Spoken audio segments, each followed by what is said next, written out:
அனைவருக்கும் வணக்கமுங்க. இன்றைக்கி பாருங்கள், இப்போ வந்து நம்ம வந்து நொங்கு வந்து எப்படி இருக்கிறது அப்படிங்கிறத நம்ம பார்க்க போகிறோம். நொங்கு சாப்பிட போகிறோம். ஓகே,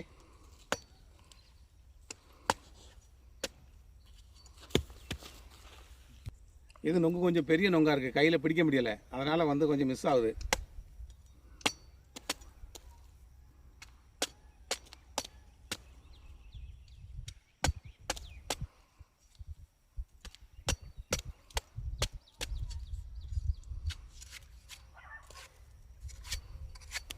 கண்ணே வரமாட்டேங்குது.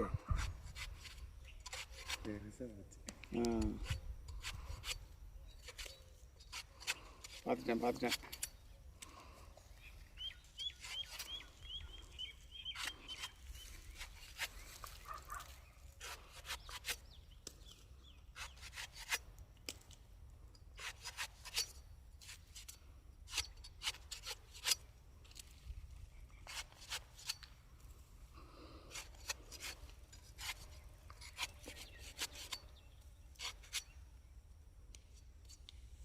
உறவுகளை பாருங்கள், 3 கன்று நொங்கு. இது இடைப்பட்ட காலங்களில் வரக்கூடிய நொங்கு.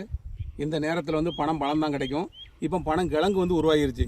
ஸோ இந்த நேரங்களில் நமக்கு அதிசயமாக நம்முடைய தம்பி வந்து நொங்கு வந்து தயார் பண்ணி வச்சுருக்காரு. என்ன பாருங்கள் எப்படின்னு. இதை சாப்பிட்றது கிராமப்புறங்களில் நம்ம எப்படி சாப்பிடணும் அப்படின்னா, இப்போ கிராமப்புறங்களில் இதுக்கு முன்னாடி நாங்கள்லாம் இதை வந்து இப்படி தான் சாப்பிடுவோங்க. பாருங்கள், இதுக்குள்ளே விரலை ஓட்டி அருமையான தேன் மாதிரி இது.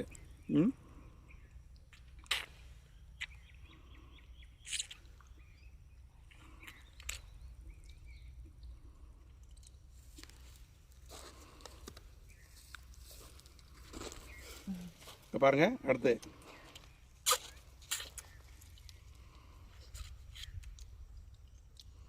சாப்பிடும்போது நம்ம உடம்பில் உள்ள அனைத்து பகுதிகளுக்கும் சென்று உடம்பில் சூட்டை தணிக்கிறது, அம்மை நோய் வராமல் பாதுகாக்கப்படுகிறது.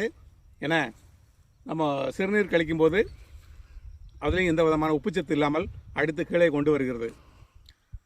பனைமரத்தில் வந்து நமக்கு இல்லாத அந்த பொருட்களை நம்ம சாப்பிடும்பொழுது எந்த விதமான நோய் இருந்தாலும் அனைத்தும் நமக்கு வந்து விடிவு கிடைக்கக்கூடியது ஒரே ஒரு மரம், பனைமரம் தான். பனைமரத்திலிருந்து நொங்கு, பதநீர் மட்டும் உங்களுக்கு தெரியும். மற்ற வியாதிகள் போகக்கூடியது நிறைய அதிகமாக இருக்கிறது. அதை பயன்படுத்துங்கள், சாப்பிடுங்கள். வாருங்கள், சாப்பிடலாம்.